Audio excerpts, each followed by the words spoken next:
Hello student, welcome you all in your geography class. Today we will discuss about the importance of agriculture, food security and globalization of agriculture. So let's start with the importance of agriculture. What is the importance of agriculture? Agriculture provides employment to 63% people of the country directly or indirectly. Agriculture gives food to the population of the country. To the population of the country. Food to the population of the country. Agriculture provides raw material also. Raw material to agro-based industries. All the agro-based industries are dependent on agriculture for their production. And agriculture also have very important role, very important share in GDP of the country also. GDP means gross domestic product. Now we will discuss about the food security. What is lack of food security? Food security lack है. Food is the basic need of every living being. If any segment of our population does not have access to food, that sector suffers from food security. It has done to secure food in the country. Government has launched many programs like the PDS system, Public Distribution System. PDS system, PDS means Public Distribution System. This is the scheme by the Government of India to ensure food security to the population of the country. It is a program that provides food grains and other essential commodities at subsidized prices in rural and urban area. Subsidized prices क्या होते हैं?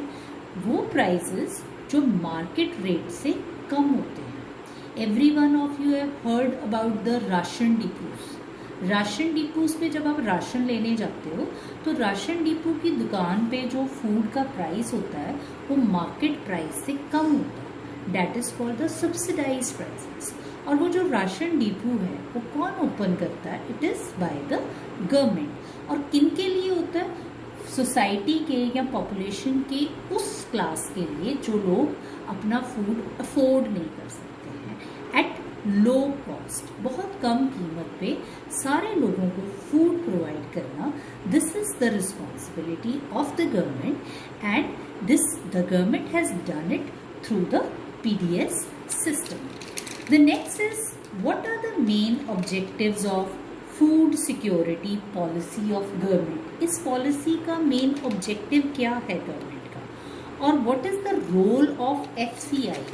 FCI एक बहुत important चीज़ है, Food Corporation of India. इसका क्या role है? Food security का प्राइमरी ऑब्जेक्टिव क्या है? To ensure availability of food grains to the common people at affordable price. बहुत आम आदमी को अफोर्डेबल प्राइस पे फूड प्रोवाइड करना, that is called the food security का main objective. To maintain the stocks of wheat and other food grains, organisations like FCI, that is called the Food Corporation of India, is responsible for procuring and stocking food grains, whereas the distribution is ensured by PDS. Nowadays you have heard that in Punjab also कि wheat जो है उसको government खरीदेगी, wheat को market तक लेके जाओ वो गवर्नमेंट खरीदेगी. गवर्नमेंट में कौन सी एजेंसी खरीदेगी? That is food corporation of India. और किस पे? मिनिमम सपोर्ट प्राइस पे, जो गवर्नमेंट ने पहले से प्राइस फिक्स किया हुआ है उस पे वो जो कोई भी प्रोडक्ट है, एग्रीकल्चरल प्रोडक्ट है जैसे व्हीट है, राइस है, उसको वो खरीदेगी.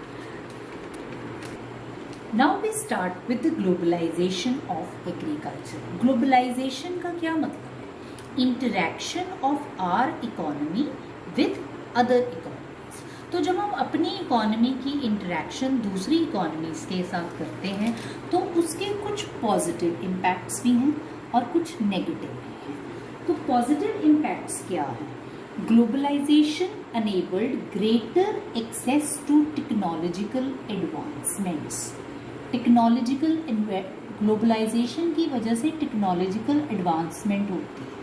अब जैसे अगर हमें पता है कि डेवलप्ड कंट्री में बहुत ही अच्छी मशीन्स यूज़ होते हैं, अच्छे फर्टिलाइजर्स यूज़ होते हैं, तो हम वैसी टेक्निक कोशिश करेंगे कि हमारे कंट्री में भी हो। तो ये ग्लोबलाइजेशन का एक पॉजिटिव इम्पैक्ट है। Second is foreign investments in agriculture have help farmers. जब फॉरेन इन्वेस्टमेंट होगी तो उससे क्या होगा? फार्मर्स की हेल्प होगी। फॉरेन इन्वेस्टमेंट्स के साथ फार्मर की हेल्प होगी। Access to foreign market. Globalisation की वजह से क्या होगा?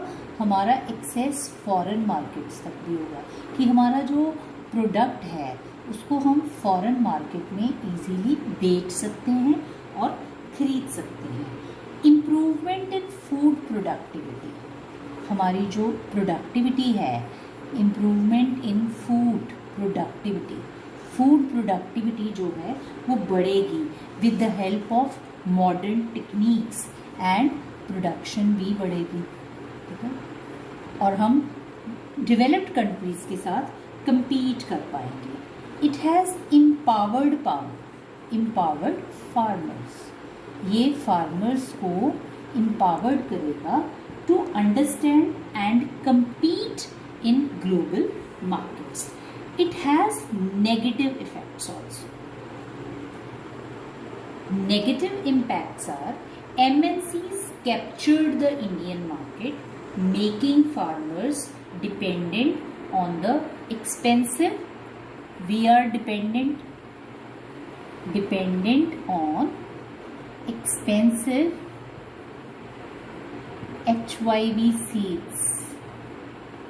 हम इन चीज़ों के ऊपर डिपेंडेंट हो गए हैं।